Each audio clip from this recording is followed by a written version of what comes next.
Hello and welcome to the first GLCA Expert Talk. Our guest today is Andreas Kleinschmidt, a former journalist, company spokesman for Siemens, financial analyst, trainer, coach, and communications consultant. Hello, Andreas. Hi, Nikolai. How are you doing? Fine. So, Andreas, you're based in London. How are the times nowadays in London? Are you able to walk around in the city?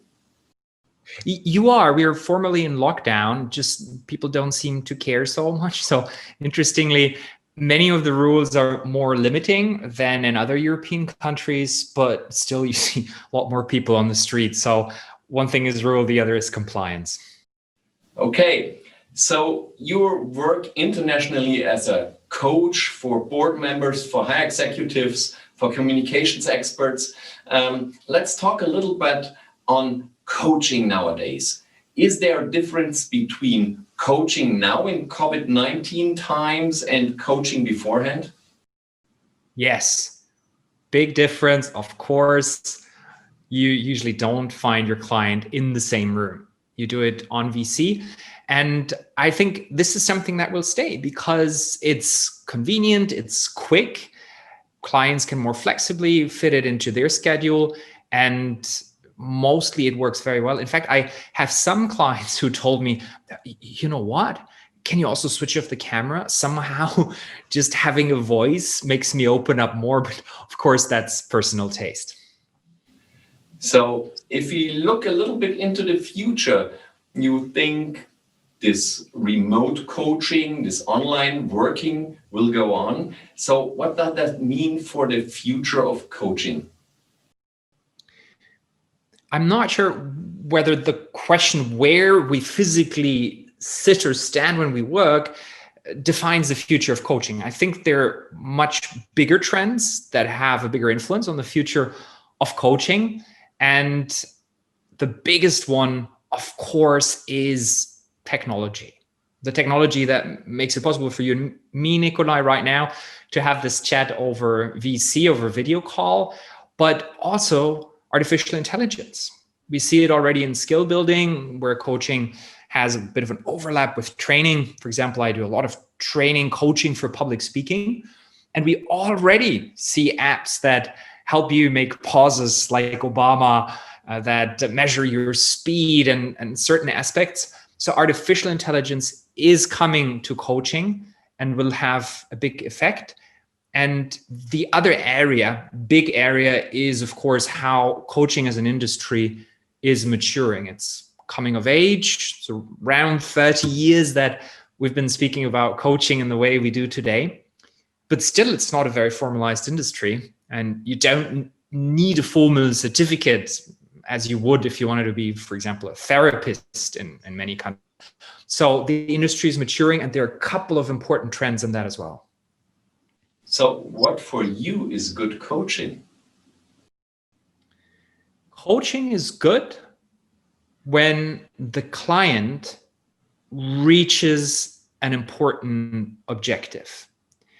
An objective that's important enough to invest the time, to invest the money. Ideally, it's measurable, or at least the client has ways of feeling very clearly in his or her own subjective manner that it has been achieved. So it has to be effective and ideally also efficient, because if you make a small measurable progress in some area, but you invest 100 hours of coaching, that's not what it is about. So it really is about outcomes for clients. So you teach a lot of board members, of CEOs, of CFOs. What does it take to be a good and successful CEO in these times?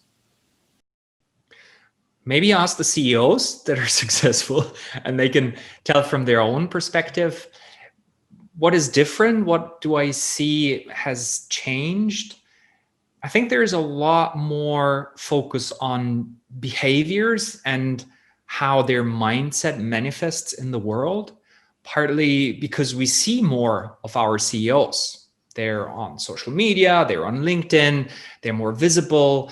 And that means it gets ever harder to get away with, say, pretense of false values.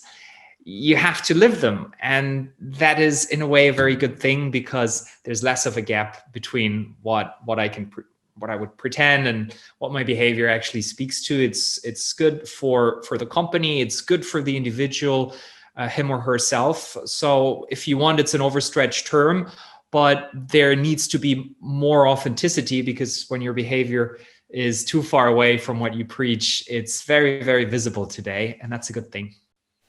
Do you think every CEO should be active, him or herself, on social media, or is that still the work of the press officers? Well, you'd have to check in with the CEOs. I certainly see a mix here, and I get it. It's a busy lifestyle.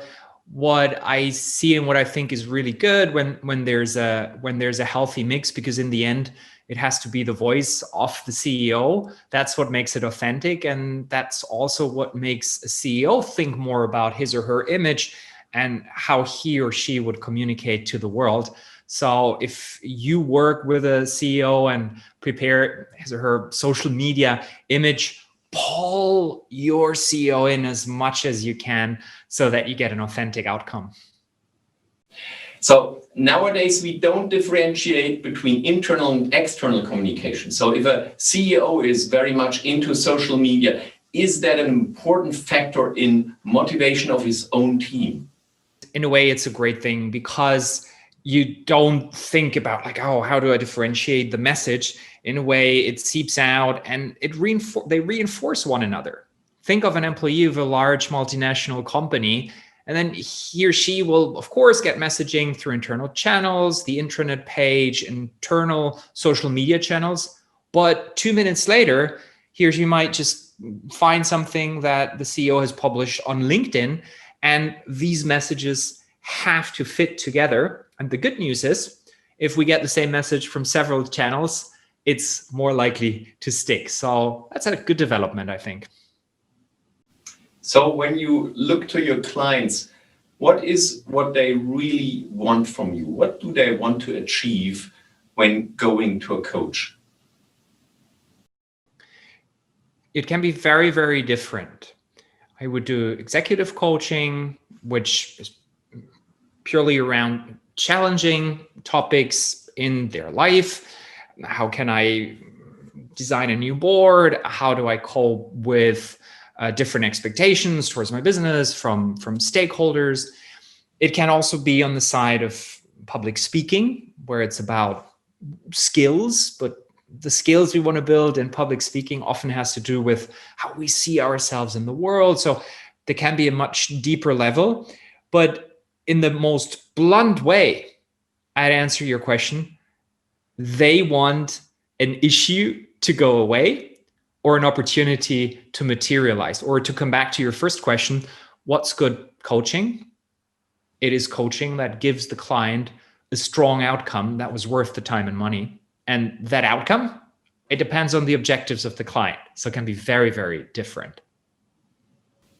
So nowadays, if you go in the internet, you see a lot of offers for coaching, and you see also nowadays much more offerings, I have the impression, of being a coach, of being trained as a coach. What do you think of this development?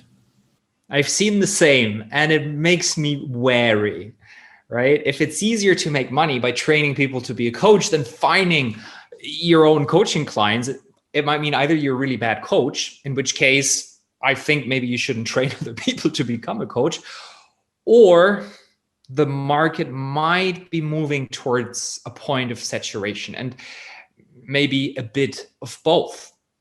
And it makes sense. Think of it. Coaching has had its start a couple of decades in. Now it's become almost super fashionable to be a coach. And a lot of people, as they, for example, move out of corporate jobs, like, oh, what could I do with my, yes, coaching, there's purpose. And some of them are fantastic coaches. And for some people, coaching isn't what they should do. But at the moment, there is no proper regulation around coaching. So anybody can be a coach, anybody can start a coaching school.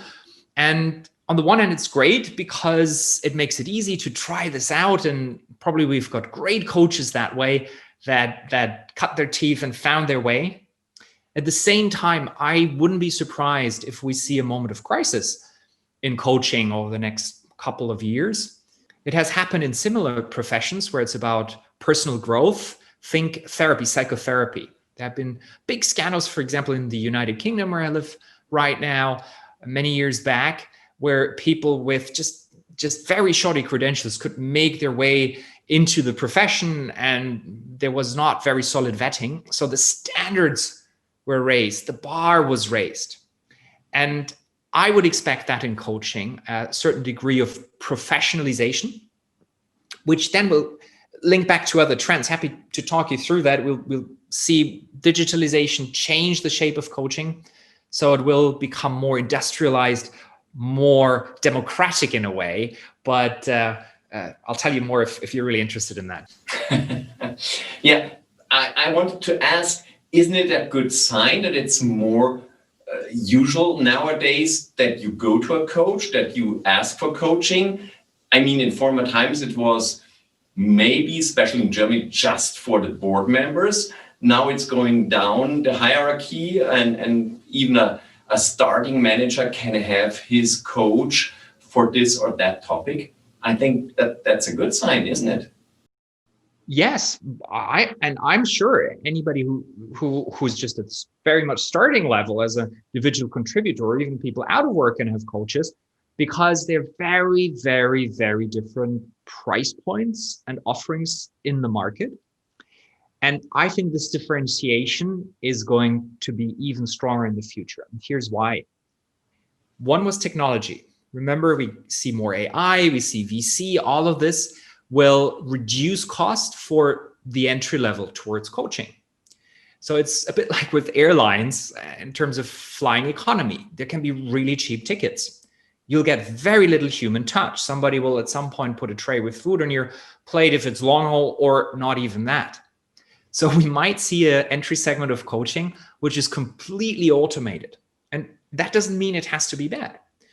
Top, I would expect you will have a segment where there's a lot of automation in the offering, and then you get once in a while a check-in with a human coach made from flesh and blood, once a week, once a month, whatever you choose. And then if you want equivalent of flying business class, you'll have a coaching relationship as you would have had over the last couple of decades in coaching. That's going to stay, but we will think of it as a much more premium product once the cheaper technology-driven parts are in the market.